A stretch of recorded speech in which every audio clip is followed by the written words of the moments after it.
The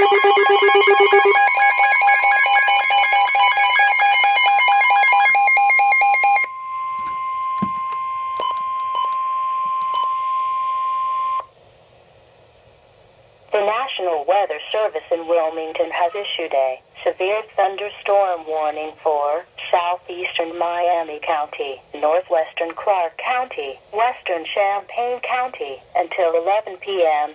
At 10:37 p.m., radar indicated a severe thunderstorm located near Havenview, moving northeast at 30 miles an hour.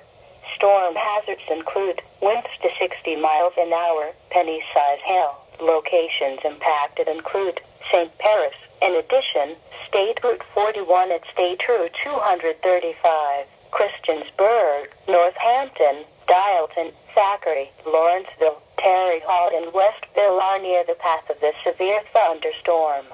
Seek shelter in a sturdy building. Stay away from windows and doors until the storm has passed. To report severe weather, go to our website at weather.gov/ILN and submit your report via social media when you can do so safely.